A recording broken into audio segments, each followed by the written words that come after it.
There are 685 million people on this planet that don't have access to electricity. That's more than twice the population of the United States.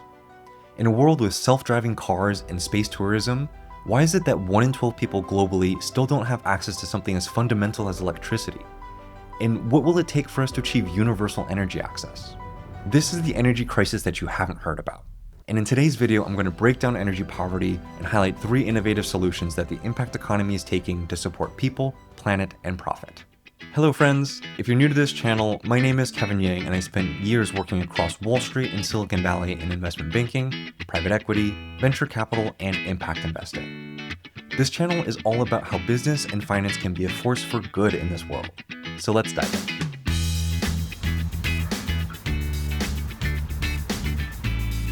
Let's start by covering a couple basics around energy access, namely how have we done historically in getting people electrified, and secondly, what does energy poverty look like and how can someone's life improve as they continue to use more energy? So let's start off with people without electricity. So we said that today there are 685 million people who don't have access to electricity. This is down from 2019, in which there were 759 million people who didn't have access to electricity. And this is down from 2010, in which there were 1.2 billion people without access to electricity. Now, in terms of our goals, basically a decade ago, the United Nations and its member states set forth the Sustainable Development Goals. And Sustainable Development Goal number 7 was around ensuring access to affordable, reliable, sustainable, and modern energy for all.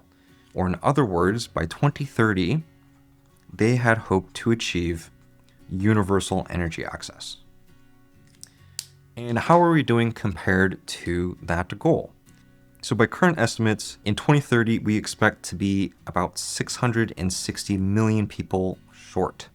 All to say, we have a long way to go here. So what can we tell from these numbers? My bars aren't perfect here, but in the 2010s, we effectively made a lot of progress. And that big decrease is basically coming from the low-hanging fruit of extending the national grid in countries. And then from 2019 to today into 2030, we see this big slowdown. And that slowdown is because there is a lot of population growth that is happening in off-grid communities, and that population growth is happening at about the same rate as we are able to electrify communities. Now, what does energy poverty actually look like? So I have an energy ladder here that has 5 rungs on it. At the top, we have a limitless amount of energy. And at the bottom, we have basic energy. That is going to be lighting, fans, and mobile phone charging. At this level, you're using about 10 kilowatt hours for a household on an annual basis in terms of electricity consumption. The next step up, we have appliances. These are going to be maybe a clean cook stove, refrigeration, a freezer, air conditioning, all wonderful things to have. Oh, washing machine too. Now in these next 2 rungs, we have industrial and commercial uses. Down here, we might have things like small business, agriculture, factories. And up here, we might have things like data centers. This rung I would put at about 10,000 kilowatt hours. That is the average energy consumption of an American household. Now, if you're still watching the video at this point, I probably don't have to convince you that energy access and basic electricity is important for people to have because it provides them comforts and conveniences. Lighting, and not only being convenient, is actually really important for educational outcomes because once the sun sets, it's dark out, and children now have the ability with lighting to study at home at night. Fans, particularly important in keeping people comfortable. Where these 685 million people are in the world, about 3/4 of them are in sub-Saharan Africa, and the remaining quarter are in South Asia, Southeast Asia, and Latin America, all of which are places that can be pretty hot.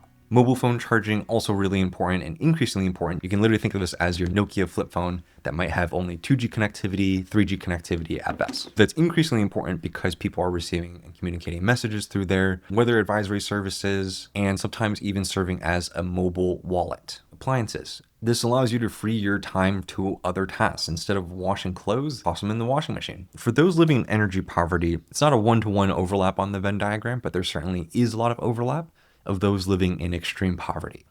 So the World Bank defines extreme poverty as those that are living on less than $2.15 a day. And for most people living in extreme poverty, you're typically a smallholder farmer. You grow what you can to feed your family, and you have relatively limited inputs here. What historically worked well for us, and especially in the 2010s and getting people electrified, was extending the national grid. But that isn't going to be our solution moving forward into the next couple of decades. Let me show you why. Let's start by understanding first the traditional energy supply chain. First, you have your generation of electricity. This can be from either fossil fuels or clean energy. But notably, this generation is centralized. It happens in one place, you make a lot of energy. And after you make that energy, you need to transport that energy over a very long distance to get to where you need. That is transmission. Transmission, this happens with the big towers and big wires. This transmission happens at a high voltage because otherwise there would be a lot of electricity lost. And by the time the electricity reaches its end destination, it's only a fraction of what was originally produced. It requires a lot of skilled labor to be able to work with. When you're close to your final destination, the electricity goes into a transformer, which is going to convert it from a high voltage to a low voltage, and that is then finally distributed via your telephone poles. The trouble with extending the grid is that it's not cost effective, and that's because off-grid populations are very rural. I'm going to take Nigeria as an example, where the off-grid population is about 70 million people, or about 30% of the population. Now, those 70 million people, 85% of them are in a community that have fewer than 500 households. And if you ever look at the map of Africa, Africa is a gigantic continent. If you took the size of the continental United States, add onto it China, add onto it India, and add onto it most of Europe, that's about the size of Africa. And because these populations are rural and further away, you're going to stack up a lot of costs, especially in your transmission and in your distribution. That's a lot of poles and that's a lot of wires. And that cabling and all the materials that go into transmitting that electricity, it's not cheap. And so your typical metric that you're going to see in electrification is something called your cost per connection. And for extending the national grid in these circumstances, that is typically about $1,500 as a cost per connection. Now, from a finance perspective, one of the first things you're going to look at is something called your payback period. The payback period is basically how long it takes for you to recoup your initial investment, typically expressed in years. So as a formula, our payback period would be our initial investment over our annual cash flows. And in the context of energy access, this will be our cost per connection over the revenue from one household annually. For the off-grid folks that you're connecting, you're starting off with basic electrical uses, as well as maybe sometimes small appliances and small businesses. We might say that it is about a revenue of $100 annually. Maybe pay a little bit less than $10 a month for your utility bill. That would mean a payback period of 15 years. And that's a pretty long payback period to get just your initial investment back. And so you need a cost per connection that's going to be lower. And the main way that we're going to approach that is instead of centralized generation, we're going to look at decentralized and distributed generation. Let's talk about distributed solar. There's three main approaches here. First is your solar home systems, next your mini grids, and lastly your mesh grids. Now each one has their particular applications in addressing a particular community size at a particular cost and with benefits and drawbacks. Let's define each of these three. A solar home system is effectively a very small solar panel that you slap on top of a roof, and with it comes a couple of very small basic functions. Maybe it's mobile phone charging, maybe it's a light, maybe it's a fan. Sometimes a solar home system could also power some small appliances like a TV or a radio. These are standalone systems that could work on any home. The solar home systems are sold B to B to C. That is business to consumer. The solar home system companies manufacture and design these solar home systems and ultimately sell them to local vendors or stores in the area. A solar home system has a cost per connection of about $150. If a household wants to buy a solar home system, they can go to the store, get the solar home system, and bring it home. Now, notably, if you're someone that's without energy access, there's a decent chance that you might overlap with a family that's living in extreme poverty. So being able to afford a $150 solar home system upfront is probably pretty difficult. And so you're going to finance that solar home system with something called PAYGO, which stands for pay as you go. And so you can think of this almost like a lease to own on a car. You would make payments on the energy, you would make payments on the device itself, and then over time you pay it down until you ultimately assume ownership of the solar home system. And so this is typically best and reserved for communities that are under 1,000 households in size. Mini grids, on the other hand, are basically taking the generation of energy and putting it right next to the community. You might have a small solar farm, and then you distribute that through wires and poles to get to the community. The mini grids are best for serving large communities. This is going to be 1,000 plus households. And if you're implementing a mini grid, the mini grid company itself is going to be the project developer. You are the one that breaks ground on making the generation. You are the one that puts the pole and wires into the ground and into people's houses. And you are the one that is going to be collecting money as people use energy for the utility bill each month. The typical cost per connection here, let's call it around $750 plus or minus 100, just a range to give you a sense. Mesh grids stand somewhere in between, in which you are still using rooftop solar on top of the households, and they're interconnected such that they're sharing power across the different households for who needs it more, who needs it less, depending on given time of day. Now, mesh grids are particularly cost effective when it comes to a community size of 100 to 1,000 households in between.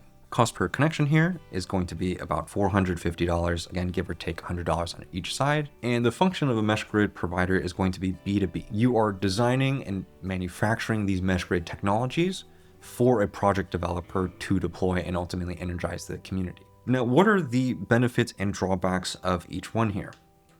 When it comes to solar home systems, they're fantastic in that you can deploy them anywhere. Those units can work standalone anywhere, anytime. Secondly, solar home systems are very easy to install and easy to maintain because they're using low voltage electricity. You don't have to transport the electricity very far. It's from the rooftop to into the house. Solar home systems struggle in that they're limited in their power output. Power output for a solar home system typically caps out from 120 watt hours to 160 watt hours. Solar home systems, when we think about off-grid energy access as a whole, is limited in terms of scalability because if you sell one solar home system, one household is energized. In a community of say 50 households, each of those 50 households to be energized, each household has to decide to go purchase a home system and set it up and get the financing for it, all of that. That financing is a challenge as well because you need to make sure you have high repayment rates on the pay as you go. Otherwise, it doesn't become a particularly viable business model for the vendors or the solar home system manufacturers themselves. Now for the mini grids are fantastic in terms of scalability in that they are great for big communities. When you deploy a mini grid, say if it's a community of 2,000 households, all 2,000 households now have power. The other big benefit of a mini grid is that it supplies full commercial power, maybe like milling facilities or agricultural processing facilities, small businesses, beyond just the household stuff. Now, where mini grids face troubles is that they are still expensive when it comes to the infrastructure. You still have to build out everything. You still have to put the wires and poles in place. And there is quite a bit of maintenance when it comes to mini grids. The mini grids are going to be at high voltages. That means you need labor that is skilled enough to maintain it. Not anyone can just jump in and work on things. Lastly, mini grids face long project timelines. This is with the permitting, this is with getting the community to buy in. From the start of an ideation to electricity hitting households can take years. And then as for mesh grids, for the brevity of this video, I'm just going to call it, they are in between on these benefits and drawbacks. Mesh grids, again, they're very flexible to deploy anywhere. They are easy to install, they're low voltage, typically much faster to deploy than mini grids. And sometimes it circumvents the long permitting processes. And you have the benefit of a mesh grid in which they are stackable. And so as someone increases their energy usage, the mesh grid can scale with them to meet their needs.